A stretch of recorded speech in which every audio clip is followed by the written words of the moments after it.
Hay leyes que no nacen en el Congreso. Nacen en una habitación donde una madre llora sobre el cuerpo de su hija. Nacen en un campo desértico donde la tierra guarda secretos que el Estado prefirió ignorar. Nacen en la pantalla de un celular donde una imagen, que nunca debió circular, recorre el país entero en cuestión de horas. Cada ley que México tiene hoy para perseguir el feminicidio llegó después de una tragedia. Y detrás de cada tragedia, hubo un nombre. Una cara. Una historia que el sistema intentó borrar y que la sociedad se negó a olvidar. Lo que estás a punto de ver no es una clase de derecho. Es la historia de cómo México tuvo que mirarse al espejo, una y otra vez, frente a cuerpos de mujeres, para empezar a cambiar. 5 casos. 5 precedentes. 5 momentos en los que el dolor privado se convirtió en transformación pública. Quédate hasta el final, porque el último caso podría ser el más perturbador de todos. México tiene una deuda histórica con sus mujeres muertas. No es una metáfora. Es un diagnóstico. Durante décadas, cuando una mujer moría de forma violenta en este país, el sistema tenía un mecanismo casi automático: minimizar, justificar, archivar. Si la víctima tenía pareja, se asumía una discusión doméstica. Si salía de noche, se cuestionaba su conducta. Si era joven y vivía en zonas marginadas, su desaparición podía esperar días, semanas, antes de que alguien levantara un acta. El feminicidio, el asesinato de una mujer por razones de género, existía mucho antes de que tuviera nombre en los códigos penales mexicanos.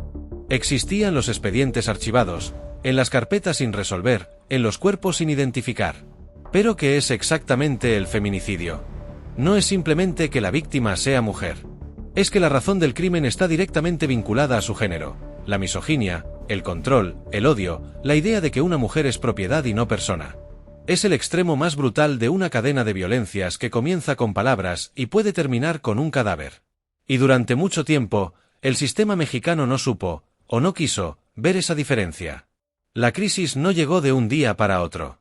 Se fue acumulando durante años, sobre todo en las zonas fronterizas del norte, donde la impunidad y la industria maquiladora crearon condiciones perfectas para que las mujeres fueran vulnerables y desechables. Las desapariciones se normalizaron. Los asesinatos se archivaron. Las familias golpeaban puertas que nadie abría. Hasta que el mundo comenzó a mirar. Ciudad Juárez, Chihuahua. Una ciudad marcada por el desierto, por la frontera y por una violencia que durante la década de los 90 comenzó a devorar a sus mujeres de forma sistemática. Obreras de maquiladoras que salían de turno nocturno y no llegaban a casa. Estudiantes que tomaban el camión equivocado. Mujeres jóvenes, muchas de ellas migrantes internas, que habían llegado a Juárez en busca de trabajo y encontraron algo muy distinto. Entre 1993 y principios de los años 2000, cientos de mujeres fueron asesinadas en Ciudad Juárez. Los patrones eran inquietantes. Muchas habían desaparecido antes de aparecer muertas días o semanas después. Los cuerpos presentaban signos de tortura y violencia sexual. Y el Estado, de manera reiterada, respondía con indiferencia. Las investigaciones se hacían tarde, mal o de plano no se hacían. A las familias se les decía que las mujeres se habían ido con el novio, que ya aparecerían, que quizás ellas mismas se habían buscado lo que les pasó. En noviembre del año 2001, en un campo de algodón abandonado a pocas cuadras de las instalaciones de la Asociación de Maquiladoras, fueron encontrados los cuerpos de 8 mujeres. Habían sido asesinadas. Sus edades oscilaban entre los 14 y los 22 años. Entre ellas estaban Claudia Ivete González, trabajadora de maquila de 20 años, a quien habían negado la entrada a su trabajo por llegar 3 minutos tarde el día de su desaparición. Y Esmeralda Herrera Monreal, de 14 años, que había desaparecido el día que fue a buscar trabajo doméstico. El lugar se conocería para siempre como Campo Algodonero. Las familias de estas mujeres llevaban meses buscándolas. Habían puesto denuncias. Habían pegado carteles. Habían implorado a las autoridades. Y las autoridades les habían dado la espalda de manera sistemática, en algunos casos incluso culpando a las propias víctimas de su suerte.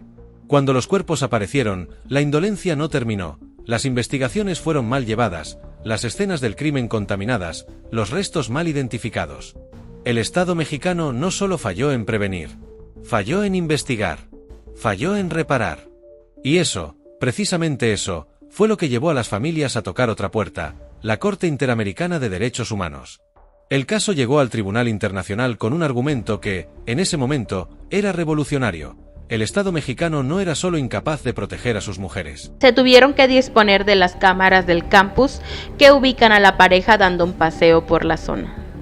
La primera cámara comienza con la tarde del 2 de mayo de 2017. Se observa a Lesbi cruzar un paso de cebra junto a su novio Jorge Luis González, de 29 años, el perro de ella y un amigo.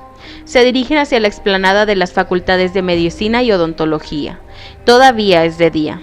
Es la primera vez que, según las autoridades, las cámaras captan a los tres amigos. Era cómplice de su muerte a través de la negligencia sistemática, el estereotipo de género en las investigaciones y la falta de debida diligencia.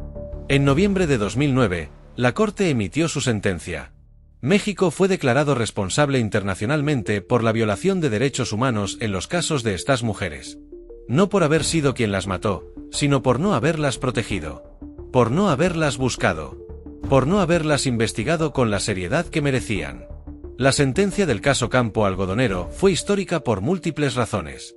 Por primera vez, un tribunal internacional estableció con claridad que la violencia contra las mujeres en contextos de discriminación y negligencia estatal es una violación de derechos humanos que genera responsabilidad para los países. México fue obligado a crear protocolos de investigación con perspectiva de género. Fue condenado a reparar a las familias. Fue señalado ante el mundo. Y aunque la impunidad en Juárez no desapareció de un día para otro, esa sentencia fijó un estándar que cambiaría para siempre la discusión jurídica sobre feminicidio en América Latina. Pero el sistema no aprende de un solo golpe. Y la siguiente lección vendría desde el Estado de México. Mariana Lima Buendía tenía 29 años cuando apareció muerta en su domicilio en Chimalhuacán, Estado de México, en junio de 2010.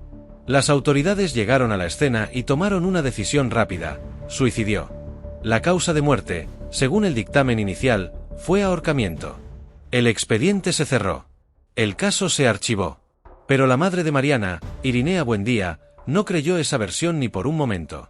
Irinea conocía la vida de su hija. Sabía que Mariana llevaba años viviendo con un marido violento, un agente de la Policía Judicial del Estado de México. Sabía de los golpes, de las amenazas, del miedo con el que su hija vivía. Y cuando vio el cuerpo de Mariana, vio cosas que no cuadraban con la versión oficial: marcas en el cuerpo inconsistentes con un suicidio por ahorcamiento, señales de violencia previa, una escena que parecía haber sido manipulada. Irinea fue a denunciar. Y lo que encontró fue un muro. Los mismos compañeros del marido eran quienes investigaban el caso. El esposo, después señalado como probable responsable, no fue detenido. El expediente siguió cerrado. Pero Irinea siguió tocando puertas. Años. Varios años de lucha solitaria, de puertas cerradas en la cara, de funcionarios que la miraban con condescendencia o con fastidio. Una madre que se negaba a que la muerte de su hija quedara archivada como un suicidio conveniente. El caso llegó finalmente a la Suprema Corte de Justicia de la Nación. Y en 2015, la primera sala emitió una resolución que marcaría un precedente fundamental en el sistema jurídico mexicano. Cuando una mujer muere de forma violenta en un contexto donde existe historial de violencia de pareja, las autoridades tienen la obligación constitucional de investigar el caso con perspectiva de género. No pueden asumir el suicidio. No pueden descartar el feminicidio sin una investigación rigurosa. El principio es claro: la duda favorece a la víctima. Sin embargo, la situación escaló y llegó al extremo fatal. ¡Hermana! ¡Aquí está tu manada! A más de 2 años del feminicidio y tras 27 audiencias, finalmente Eric fue sentenciado. Pasará 70 años tras las rejas. Este fallo transformó la manera en que los ministerios públicos del país deben abordar la muerte violenta de mujeres. Ya no basta con llegar a la escena y tomar una decisión rápida. Se deben valorar los antecedentes de violencia. Se deben hacer las periciales con protocolo de género. Se deben cuestionar las versiones que exculpan demasiado rápido. ¿Se aplica siempre ese protocolo? No. La brecha entre lo que dice la ley y lo que ocurre en los ministerios públicos de todo el país sigue siendo enorme. Pero la resolución del caso Mariana Lima existe. Y eso significa que ahora hay un argumento legal, respaldado por la máxima autoridad judicial de México, para exigirle al sistema que investigue en serio. Irinea Buendía no recuperó a su hija, pero cambió la ley para las hijas de todas las demás. 29 de abril de 2017. Ciudad Universitaria, Ciudad de México. Lesbi Berlín Osorio, una joven de 22 años, es encontrada muerta junto a una caseta telefónica dentro del campus de la UNAM. Estrangulada con el cable del teléfono. Junto a ella, su novio. Detenido en el lugar. Hasta aquí, un caso que debería seguir un camino claro. Pero lo que ocurrió en las horas y días siguientes dejó al descubierto un mecanismo institucional que muchos ya sospechaban y pocos se atrevían a nombrar: la revictimización. La policía del Distrito Federal emitió un comunicado en redes sociales que describía a Lesbi como una joven que bebía desde temprano, que no estudiaba ni trabajaba, que había abandonado sus estudios. En lugar de informar sobre la víctima de un homicidio, las autoridades construyeron en pocas líneas un perfil que parecía diseñado para justificar su muerte. Para insinuar que ella, de alguna manera, había contribuido a su destino. La reacción de la sociedad fue inmediata y furiosa. Las redes sociales se incendiaron. El hashtag #Si me matan empezó a circular con miles de mujeres compartiendo de manera irónica las razones por las cuales ellas también podrían ser culpables de su propia muerte: bebía los fines de semana, salía de noche, usaba ropa corta. La indignación fue masiva y cruzó fronteras. Y las autoridades capitalinas tuvieron que dar marcha atrás. El comunicado fue eliminado. Las disculpas llegaron. El caso fue reencuadrado como lo que era: el feminicidio de una mujer joven dentro de un espacio universitario. El novio fue procesado y posteriormente condenado. Pero el caso de Lesbi dejó algo más que una condena. Dejó una pregunta instalada en el debate público mexicano: ¿cuántas veces el sistema ha archivado casos o minimizado investigaciones porque la víctima no encajaba en el perfil de víctima ideal? ¿Cuántas mujeres no recibieron justicia porque alguien en una oficina decidió que su forma de vivir las hacía menos merecedoras de ella? El impacto del caso Lesbi en la Ciudad de México fue significativo. Aceleró reformas en los protocolos de comunicación institucional sobre víctimas, reforzó la discusión sobre perspectiva de género en las fiscalías y obligó a organismos de derechos humanos a documentar de manera más sistemática la revictimización. La madre de Lesbi, Araceli Osorio, se convirtió en una voz pública incansable, exigiendo no solo justicia para su hija, sino cambios estructurales en la forma en que el Estado trata a las mujeres muertas. Lesbi tenía una vida, como todas las vidas, complicada y humana. Y eso no la hacía menos víctima. La hizo más urgente. 9 de febrero de 2020. Ciudad de México. Ingrid Escamilla, de 25 años, fue asesinada por su pareja sentimental en el departamento que compartían en la colonia Vallejo.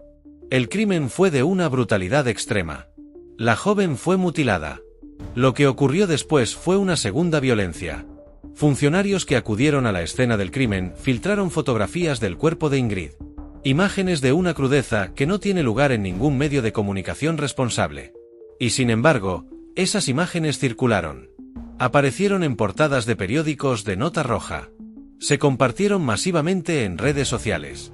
El cuerpo violentado de Ingrid Escamilla se convirtió, en cuestión de horas, en contenido de consumo masivo. El país reaccionó con una indignación que esta vez fue diferente. Porque la violencia contra Ingrid no había terminado con su muerte. Había continuado en la difusión de esas imágenes. Había continuado en cada pantalla que las mostraba. Había continuado en cada persona que las compartía por morbo, por curiosidad, por la misma lógica deshumanizante que hace posible el feminicidio en primer lugar. Las manifestaciones que siguieron fueron de las más masivas que había visto la Ciudad de México en años. El 9 de marzo de 2020, en el contexto del Día Internacional de la Mujer, decenas de miles de mujeres tomaron las calles. Y al día siguiente, el 10 de marzo, un paro nacional de mujeres dejó en evidencia que la presión social había alcanzado un punto de ebullición que el Estado no podía ignorar. La respuesta legislativa llegó. En varios estados de la República se aprobaron reformas conocidas como Ley Ingrid, que tipifican como delito la filtración y difusión de imágenes de víctimas de feminicidio o de escenas del crimen. Los funcionarios que filtren ese tipo de material pueden enfrentar cargos penales. Los medios que lo publiquen pueden ser sancionados. La dignidad de las víctimas, incluso después de la muerte, debe ser protegida por el Estado. Porque hay una verdad incómoda que el caso de Ingrid puso sobre la mesa: la violencia de género no vive únicamente en quien aprieta el gatillo o empuña el cuchillo. Vive también en quien decide que el cuerpo destrozado de una mujer es un producto de consumo. Vive en la industria del morbo. Vive en la normalización de ver a las mujeres muertas como espectáculo. Ingrid Escamilla tenía 25 años. Tenía una vida por delante. Y lo mínimo que el sistema le debe es que su nombre no sea sinónimo de esas imágenes, sino de la ley que impide que eso vuelva a ocurrirle a otra. Hay un tipo de complicidad que durante mucho tiempo no tuvo consecuencias legales en México. La complicidad del silencio. La de quien sabe lo que ocurre dentro de una casa y decide no decir nada. La de quien ayuda a limpiar, a ocultar, a construir una coartada. La del entorno que protege al feminicida.